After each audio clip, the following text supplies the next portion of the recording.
Hey everybody, what's good? What's going on? JB here, back with another CyberInsight streaming video.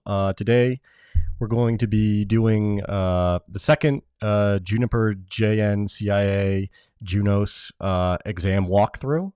So I'm just getting all my stuff set up here, make sure everything's good to go, and then I'm going to hop into that. So just give me a few seconds here to make sure everything's working. Just checking Twitter to make sure that Periscope message went out. Yep, and that looks good there. And we'll go check Restream real quick. And let's see. Okay, yep, that looks good there. All right, so let's hop into this. Just gonna check YouTube real quick. Yep, that looks good there. Okay, cool. So let's go back and take a look at, so the other day I was kind of showing you around the Juniper Genius site, which is where they have all of their different free training and test or example test that you can take for the different certifications. So if we go down into this guy here, and we're doing the JNCIA Junos prep here, kind of already talked about the modules, and the other day we did practice test 1. So today we're going to do practice test 2. So I'm just going to hop into it. Hopefully we'll see comments and stuff like that as they come up. If not, don't worry about it, because all this stuff gets backed up to YouTube and you can watch this later at any time. So all right, let's get into it. All right, so again, 55 questions, and we have to score a 70% on there. And just like last time, what I did is I go through this, I'll read through each of the questions and go through the different options for answers. They're all multiple choice. Some it's just pick one answer, others it's picking multiple answers. But I'll tell you why I'm going to go with one answer over the other ones. And if I suck on a question and get it wrong, which I will, then we'll look at the justification for why that answer that I chose wasn't correct, and why or what the reason for the other one being correct is. So cool. All right, let's jump into it. All right, so which statement is true about the internal link between the routing engine and the packet forwarding engine? 1, it is only used for exception traffic. It is called a FE link called FXP2. It is rate limited to avoid distributed denial of service attacks.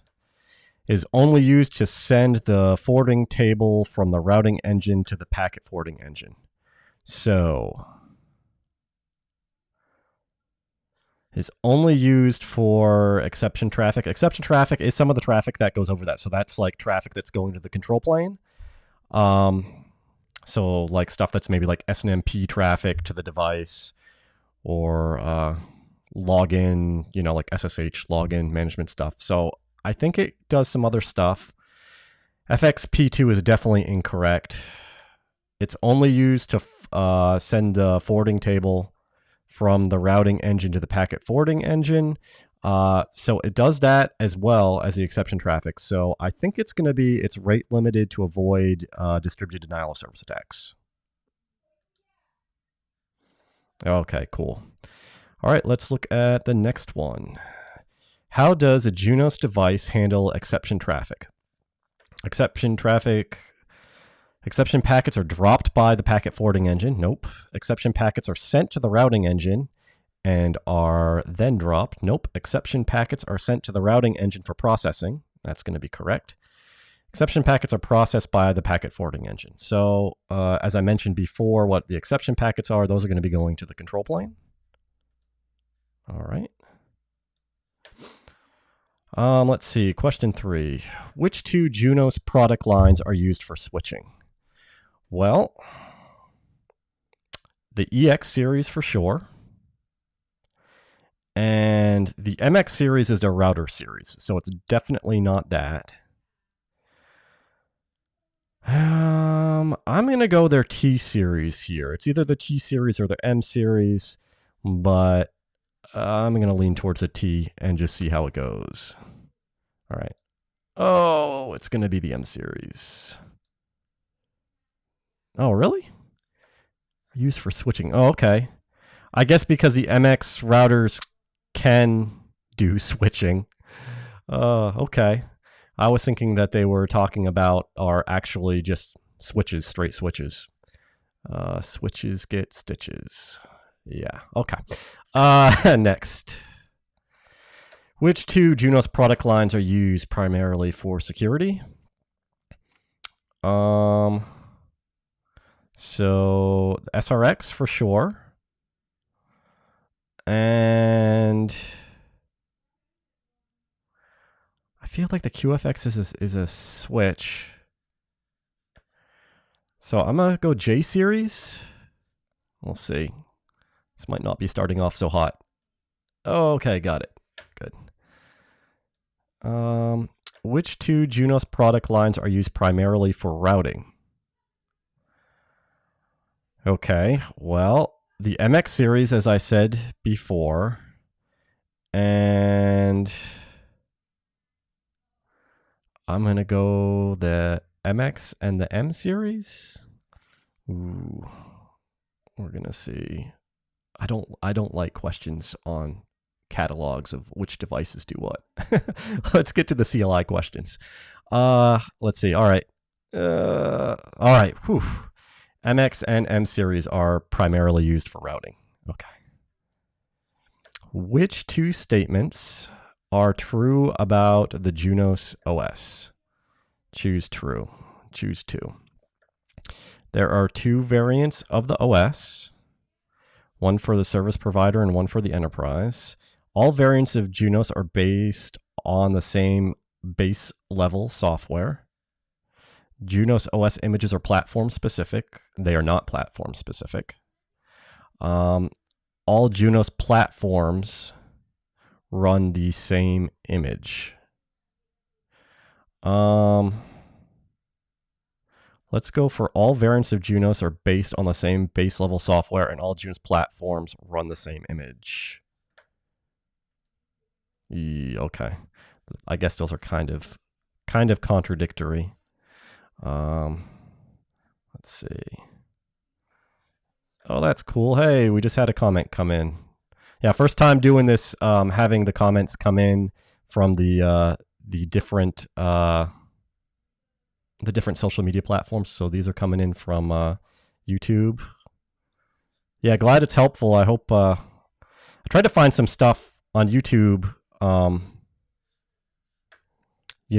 for people looking to study on this type of stuff, and I couldn't really find anything out there. So I figured it was worth throwing it up here and might be helpful for some folks, especially people who aren't sure whether or not they should actually look into taking the test or whatever. At least you can kind of get an idea as far as the type of data that it's covering. So cool.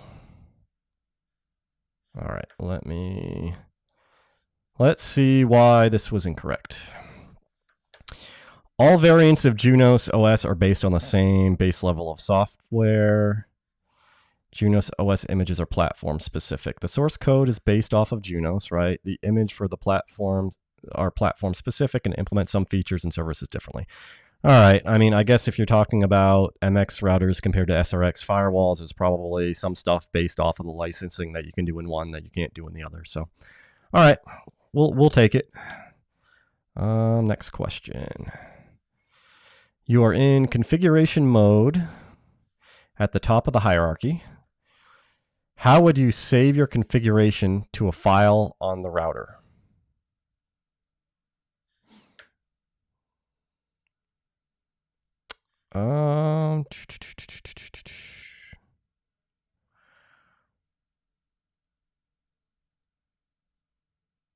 Let's go.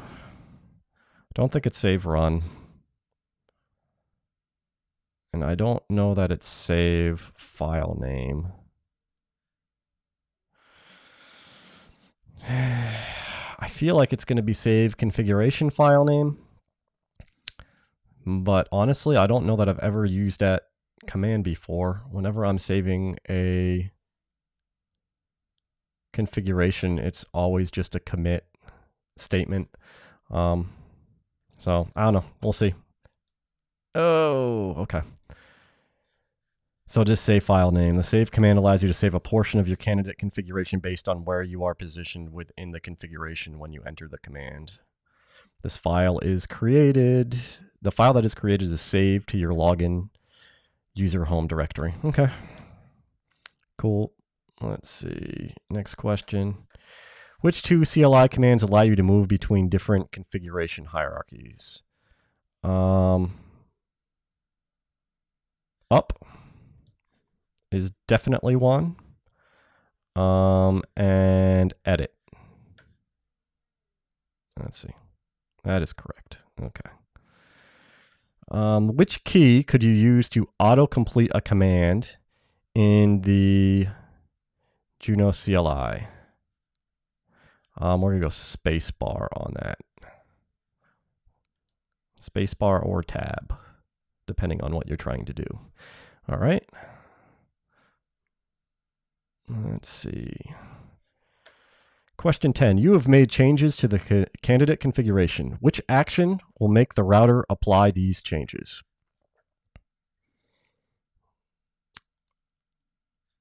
Commit each piece of configuration individually. Commit all changes at once whenever ready. Exit to operational mode and save your changes. Nope. Activate the configuration with the active command. That's funny. All right, so we're going to commit all changes at once whenever you're ready. And this is a cool thing about Juniper compared to Cisco. Whenever you put in any configurations in Cisco, it automatically takes it like that. So if you jack something up, you jack something up. Here in Juniper, you can type in whatever configuration changes you want to do, but the device isn't actually going to take it until you type in the commit command. All right, we are to question 11. Let me take a look and see if there are any other comments anywhere else and grab a sip of water.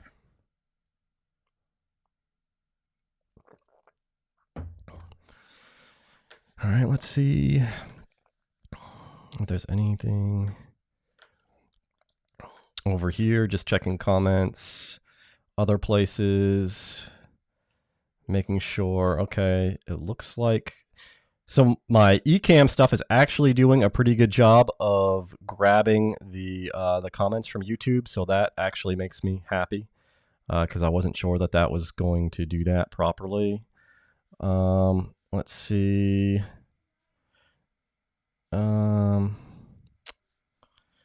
Let's just check. Nothing over here. On Restream. No, okay. Let's get back into it then. All right, so you are in configuration mode at the top of the hierarchy. You need to abort the changes that you have made and start again with a fresh copy of the active configuration. Which command should you use to accomplish this task? So you are going to want to go rollback 0. I think we talked about the rollback commands yesterday and the fact that you could save up to 50 files. Every time you do a commit, it saves a new file. Rollback to 0. 0 is your most recent running configuration. So that's why you would do that. All right, next question. Question 12. Which command allows you to commit your configuration changes, but has the device revert to the previous configuration automatically after 10 minutes if you do not commit a second time? That is going to be the commit confirmed command, which can save your butt quite a bit, especially if you're doing remote work on a device that's far, far away from you. If you do something that ends up taking down the link or whatever, always use the commit confirm command because it will roll back stuff if you don't end up confirming it. Okay. Which CLI command restores a previously active configuration? So, as we said, that's going to be the rollback command. All right. Uncommitted changes configured in Junos are located in which location?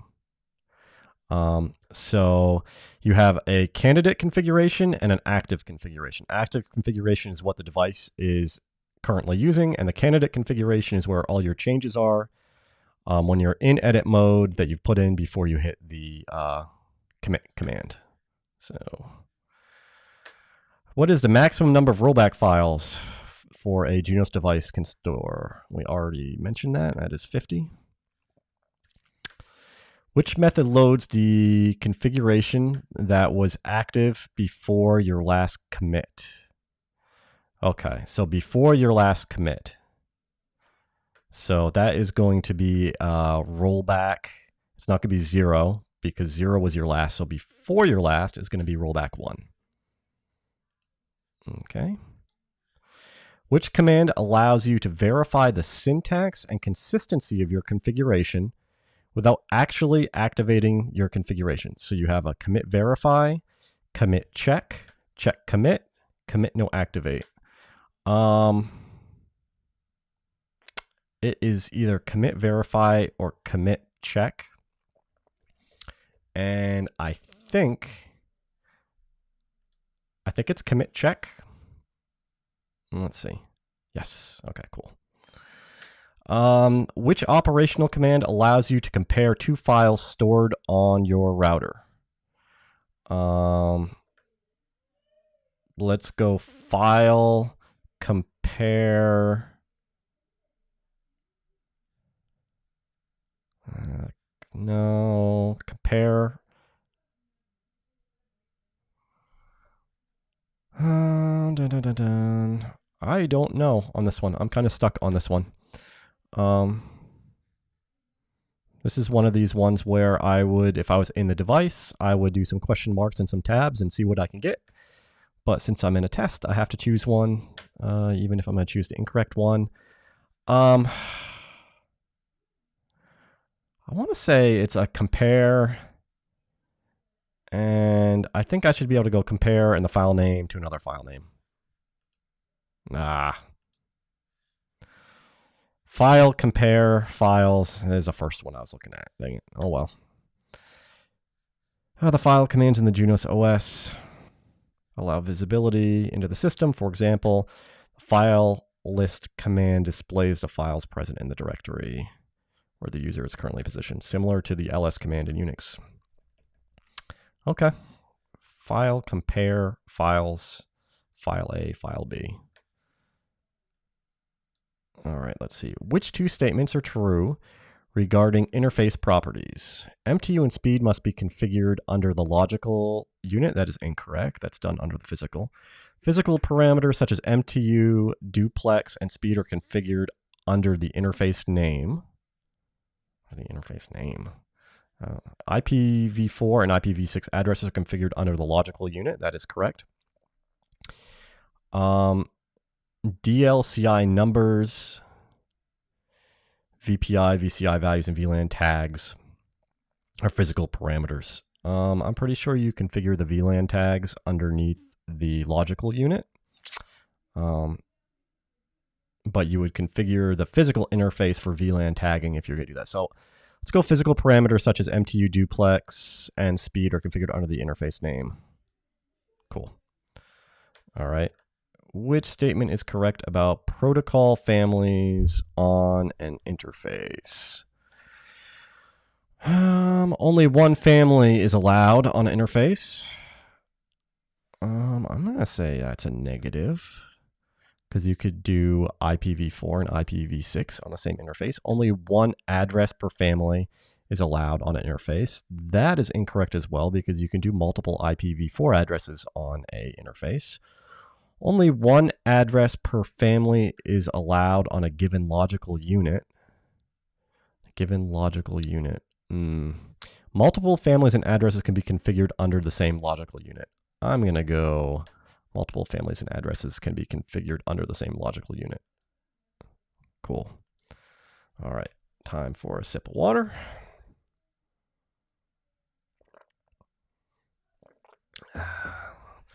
All right, what is the interface name for the third Sonnet interface on a PIC installed on PIC slot 1, FPC, slot 1. All right, so let's go.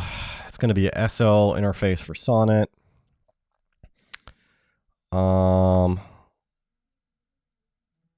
The third Sonnet interface on PIC slot 1, FPC slot 1. I'm going to go with that guy. Oh, okay.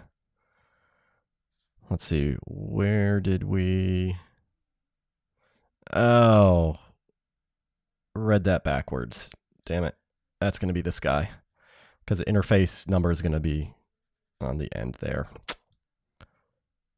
No? Okay. Even more jacked up. Let's see. Most interfaces follow the naming convention interface media. Yep, so we were right with the SO. The line card FPC slot number. So that was 1, 1. And then the interface is the third interface, which actually, since we start at 0, would be 2. Boom, boom. Okay. Next question. Which operational CLI command displays packet and byte counts for interface in real time? That should be the monitor interface command. So monitor traffic, show interface, monitor interface, show traffic counts. Anytime that you're talking about looking at real-time statistics, normally it's going to be a monitor command. Cool.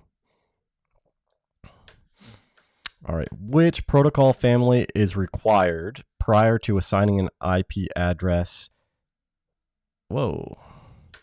Let's unzoom out of that. That was weird. Okay. Which protocol family is required prior to assigning an IP address to an interface?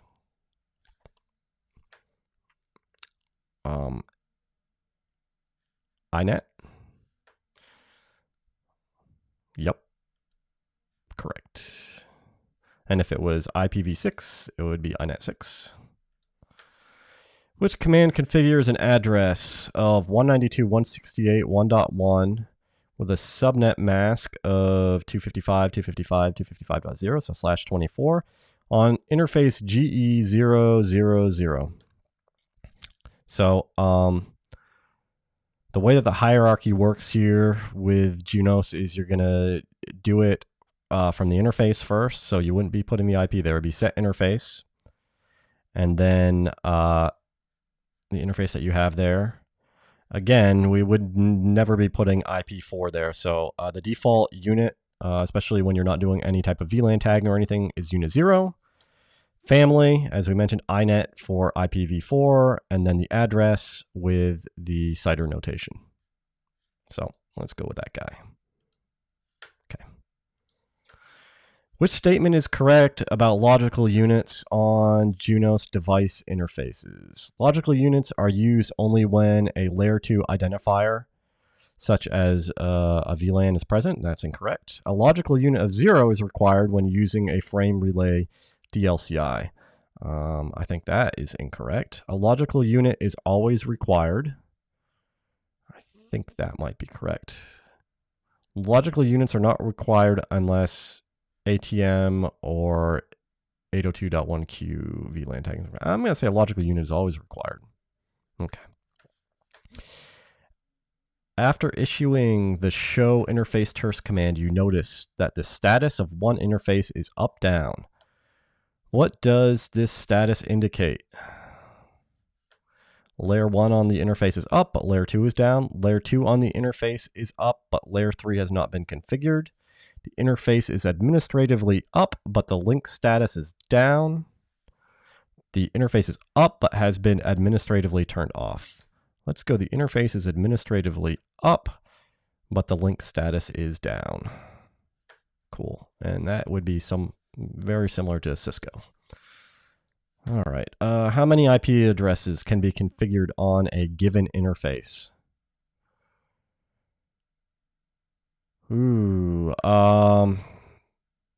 So 1 primary and 1 secondary. I don't think that's the case.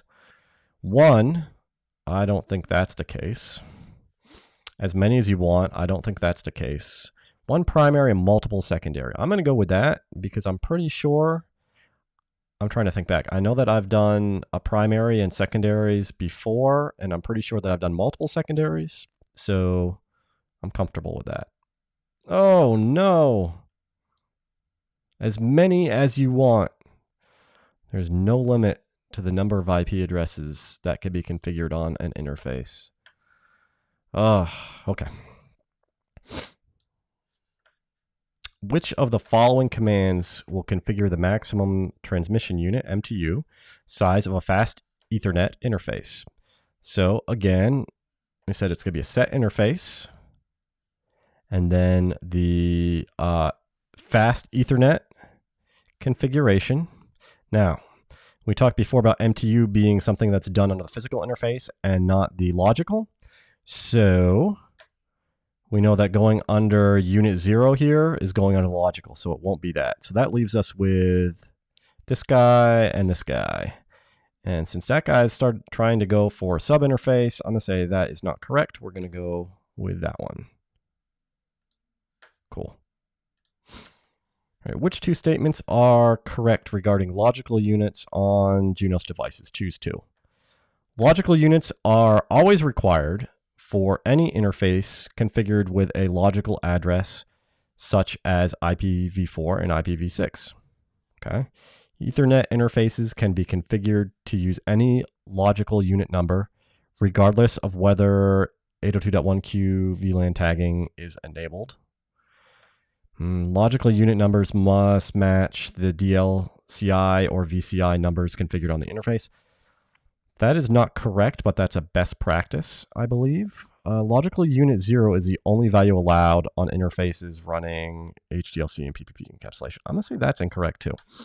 So let's go, are always required for IPv4 and v6, and Ethernet interfaces can be configured to use any logical unit regardless of the VLAN tagging that is enabled. Although again, just like that, I think that's kind of best practice to use your unit numbers to match up with what your VLANs are that you're using there, just because it makes it easier when you're reading through the config. So let's see. Ooh, okay. Logical units are always required for that. Okay. And logical unit 0 is the only value allowed on HDLC and PPP encapsulation. Okay.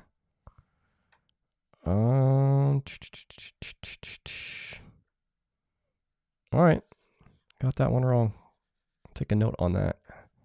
PPP and HDLC have to be unit 0. I'll probably never use that in my life, but that's okay. We'll take it. We'll move on. Watch, I'm going to end up using that at some point here. I'm going to be like, damn it, I should have never said that. The interface GE023 is located on which flexible PIC concentrator slot?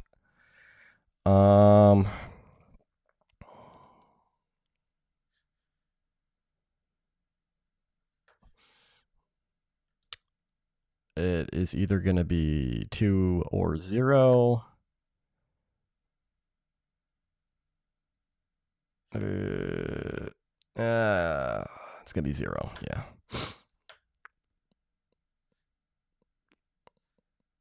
Yep.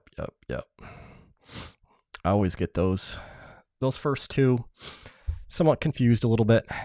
All right, let's move on to the next question, and I'll have to make sure that I hit that again just to remember before I actually take the real test. All right, let me get some more water.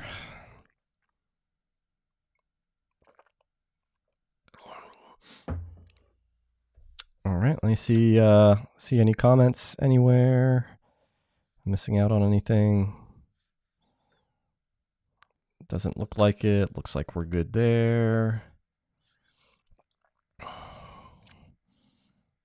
Looks like we're good here. Let's see if there's anybody over here.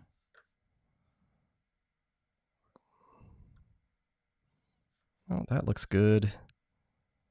Cool. All right, let's hop back into it. So question 31. Which logical unit unit number must be configured on interface using PPP encapsulation. Well, I just got this question wrong. So I said I would never run into this again in real life, and I did in a question. So we'll take it. Unit 0. What are two logical interface properties? Choose two. An IP address and the DLCI. Duplex and speed or physical. Cool. Which operational command is used to retrieve the serial numbers of components installed in a Junos device? I believe that is the show chassis hardware. Correct. And if we were on a Cisco device, it would be the show version command. All right. Which operational command is used to show active alarms on a Junos device? That is going to be show chassis alarms, I think. Show chassis alarms or show hardware alarms? Let's go show chassis alarms. Okay. Which operational command allows a user to view the exhaust temperatures of a Junos device? Show chassis state, file list alarm. That is a junk answer. Show chassis alarms. That might maybe show something if there was an alarm, but when we want to see the specific output, it's going to be show chassis environment. Okay. Which operational command shows the contents of the LCD display on an MX series device? Shows the contents of the show chassis display, show chassis FPD, show chassis craft interface, show chassis status window. I don't know. None of these don't sound good to me at all. This one at least kind of sounds like it could be it. So show chassis display. I don't know, throwing this one in the dark. We'll see. Yeah, okay. Show chassis craft interface. I don't know I would have ever chosen that. The operational command show chassis craft interface displays the status for the front panel LCD LEDs. The other commands are not valid Junos commands. Yeah. Okay. Which operational command displays the temperature of the routing engine CPU?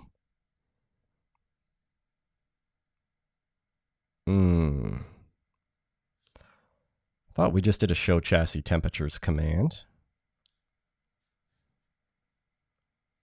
I don't know if that's a trick one in there. Yeah. Watch, it's going to be show chassis routing engine. Yep. Okay. So the specifics for the routing engine is going to be under the show chassis routing engine. All right, that makes sense. I, again, kind of had a little feel with that one there. Probably should have chose that, but oh well. Which operational command allows you to decode packets similar to TCP dump in Unix? Debug packet interface name, show interface extensive, trace options interface name, monitor traffic interface name. I believe we want the trace options and then the interface name that you want to do that on. Ooh, it's going to be monitor traffic. The operational command monitor traffic interface is similar to TCP dump. The operational command shows interfaces extensive provides the most detailed statistical output for a given interface. The other commands are not valid. So I guess with the interface there, that doesn't make sense. Yeah. Okay. Gotta finish out these last 15 strong here. We're doing good at the beginning, but last couple not so hot. Which CLI command will ping destination 10.0.29.1? So, first off, these two here are in configuration mode. So if we were going to do that in configuration mode, we need to have a run command before those two commands. So, let's get rid of that. And then that leaves us with this one or this one. And I'm going to go with this top one. Cool. I don't ever remember putting a host command in there when doing a ping. If you have multiple routing tables, though, you might need to add a routing instance to the end of the ping command. That can sometimes get you if you aren't paying attention, and you're expecting traffic to get a response and it's not. If you know that you have multiple routing tables, that's always a good place to check. The monitor traffic command provides access to which utility? Well, we just did monitor traffic, and they said it was similar to TCP dump. It's definitely not telnet. It's definitely not traceroute. Netstat would be more high level, so we'll roll the dice. There we go. Which two statements are correct about traceroute on Junos devices? It transmits ICMP echo request packets. It transmits UDP packets. That's going to be negative. It receives ICMP echo reply packets. It receives ICMP time exceeds packets. Let's go. It sends echo requests and gets time exceeds packets. No. Oh. That's UDP. Okay. Traceroute command causes a device to send UDP packet to each hop, and you get back an ICMP time exceeded packet. Okay. Oh, quick water break. Only 13 more to go. Which command initiates a loopback on gigabit interface, Ethernet interface GE000?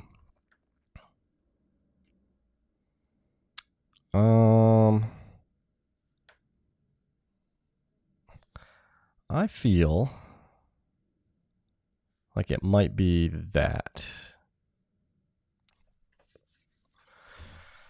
Because I feel that that is not a configuration that you would be doing. Incorrect. Okay. Let's see. So it's under edit mode, set interfaces, gig ether options loopback. The configuration mode command sets options loop. Okay, let's say that again. The configuration mode command set interface GE000 gig ether options loopback creates a local loopback, which creates an internal loop for the interface. So the local loopback tests the traffic internally on the PIC, but does not test a port. Okay. I've never done that before. That's good to know. Okay. Next question. Which three are examples of next hops that can be defined for static routes? Egress interface name, and we got you choose three. Egress interface name, next hop interface name, next hop IP address, discard expel. So I don't think it's expel. Next hop IP address for sure.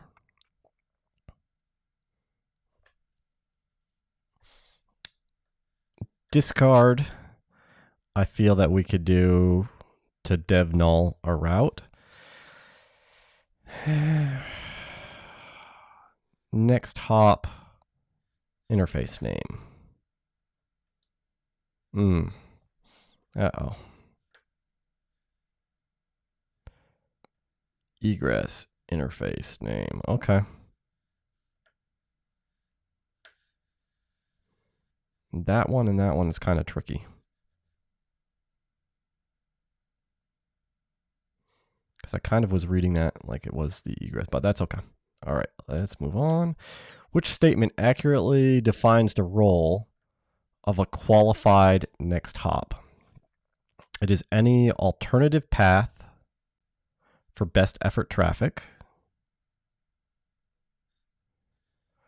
It is a next hop of the active route to a directly attached device. It is the next hop for a route from a qualified protocol. It is an alternative next hop for a static route. Which statement accurately defines the role of a qualified next hop?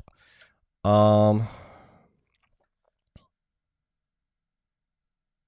going to say it's the next hop of the active route to a directly attached device. Ooh. It is an alternate next hop. For us. Okay, a qualified next hop is a configurable option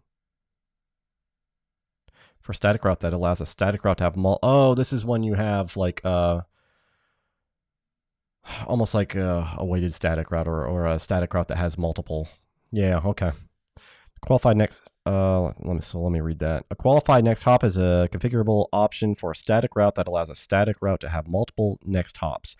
The qualified next hop can have a different preference, which can allow one to be taken over the other. If the primary next hop for the static route is no longer valuable or no longer available, the secondary next hop becomes active. Got it. Okay. Which two statements are true about a qualified next hop? It is referred to as a floating static route. Is referred to as the route of it allows independent protocol preference for static routes. It provides for ECMP routes in the forwarding table. I'm going to go those two. Like I said, it's like a floating static route. At least that's how I would refer to it in Cisco terminology. And then also it allows independent protocol preference for static routes. Yes. Whew. Which three statements are true about dynamic routing protocols? Choose three. They're scalable. They are scalable. They are Dijkstra-based, not all of them. They share network layer reachability information among neighbors, possibly. They automate next hop decisions. Okay, they are tolerant of configuration errors. That would be a negative. Okay. Cool. What are three advantages that dynamic routing protocols have over static routing? Lower administrative overhead. That's true because you don't need to go put static routes everywhere. Increased network availability. I don't know about that. Greater network scalability. Easier to implement qualified next hops.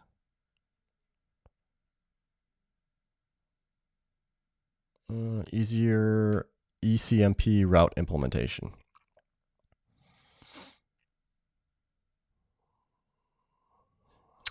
Let's go those top three. Cool. Okay. What happens when a route does not match any user configured policies? The route is rejected. The route is accepted. The route is given a lower priority. The route is sent to the default policy. All right, so I'm going to say the route is rejected. I'm trying to think of like import, like a routing import list. And if it doesn't match things, then I won't import it into your device. No? Is it going to go to the default policy? Each protocol has a default policy that is used in the event of no match, and the default policy does not appear in the configuration file. Yeah, so that's going to depend on the particular routing protocol as far as what their default policy is. Yeah, okay.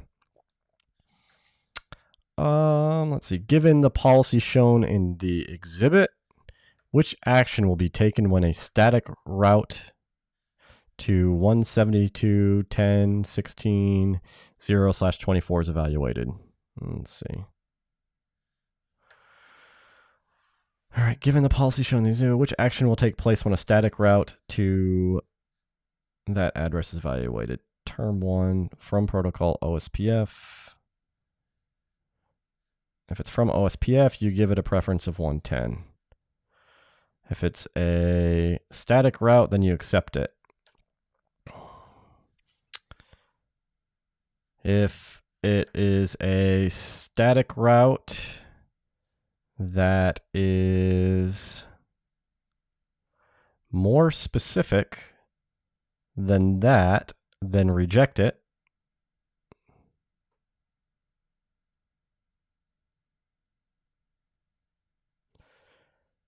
But then same from there, if it is this explicitly,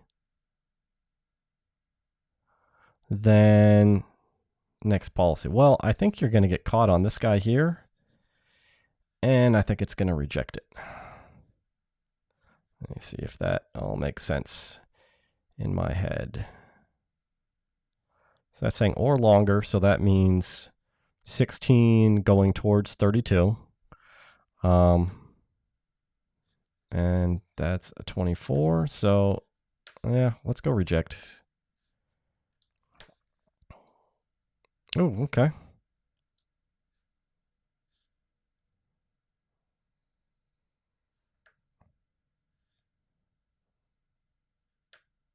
Okay. Let's go back and look at that for a second, just so we can talk through this. So from OSPF, it gives it a preference of 10 and accepts it. Anything that's a static route gets accepted. Moves to term 3. At this point, it doesn't matter. Because it was, even though it's matching on the static, we already matched on the static up here, and then it would accept it. Okay. You're configuring a firewall filter. Which from configuration would match only those packets destined to 10.10.10.1?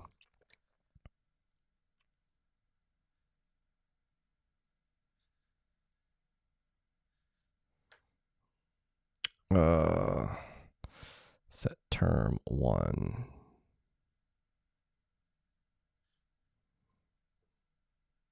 From IP prefix. Let's see.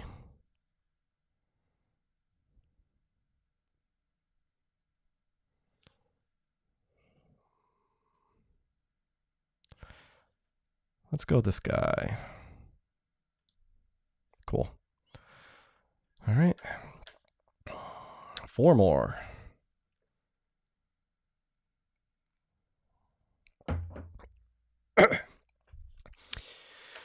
How do you send static routes to a RIP neighbor? By default, RIP automatically sends static routes. Configure the static route with the next hop to the RIP neighbor.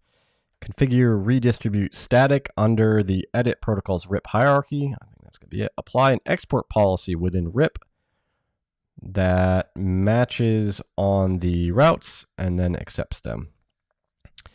I'm going to go with this guy. And I'm wrong. Let's see. Okay.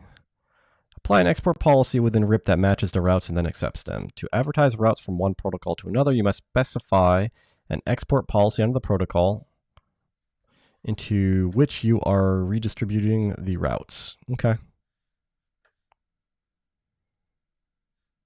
Apply an export policy within RIP that matches the routes and then accepts them.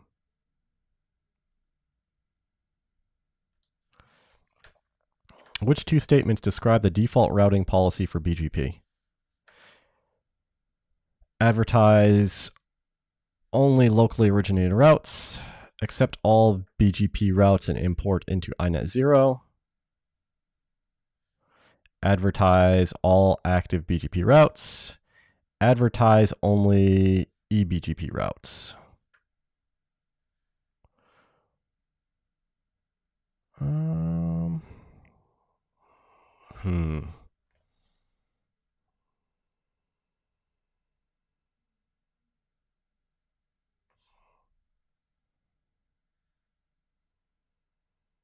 Let's go.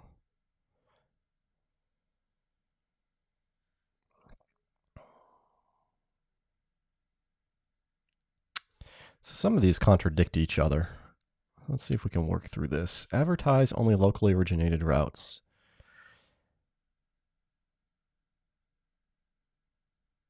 Accept all BGP routes and import into, so there's nothing else in here about accepting except for this one statement. So let's take that.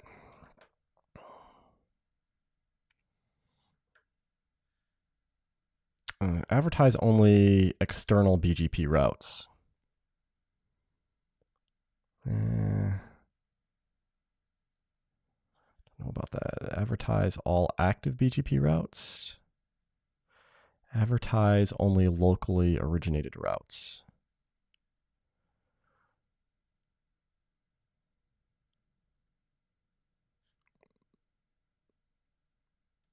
I think I got this wrong. We'll just go with it. Yeah, okay, let's see what the answer is. Accept all BGP routes and import into INET 0, and then advertise all BGP routes. All active BGP routes. Okay. A BGP route does not match any term within a routing policy applied to BGP. Which action is taken by the router for this route?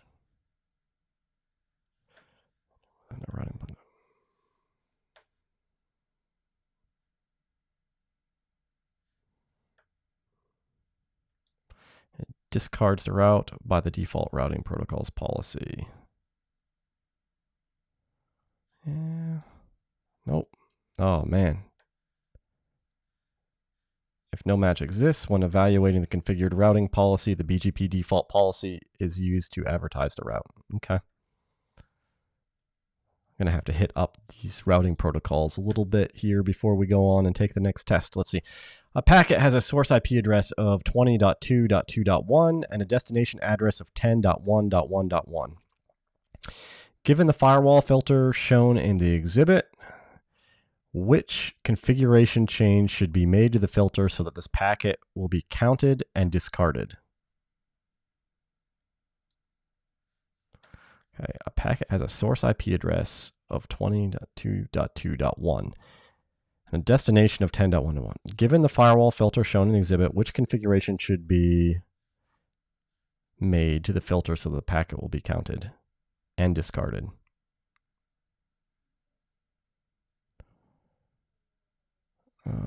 Source.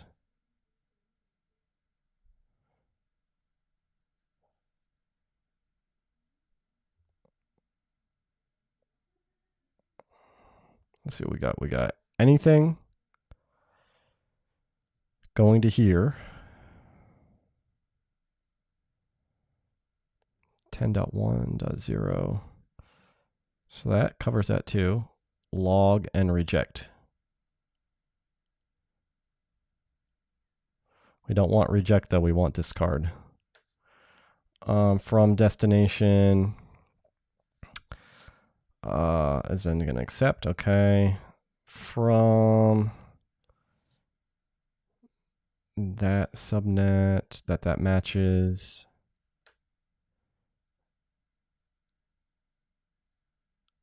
No. Term 4 from there. 221.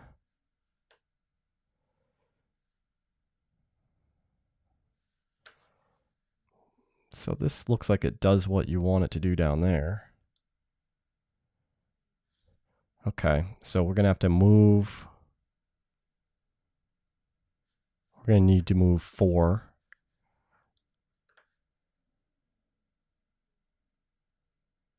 Before 1, because that will log and reject.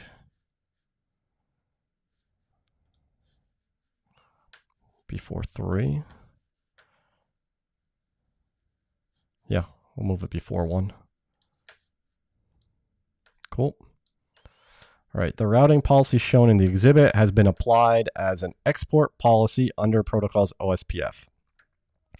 However, the static route for destination 10.1.1.0/24 is not being advertised. How can the configuration be corrected to allow the route to be advertised? The routing policy shown in the exhibit has been applied as an export policy under is not being advertised. All right, let's see what we got. Term 1 from protocol static, then reject. Well, it's hitting that first. So we want to move 2 above 1.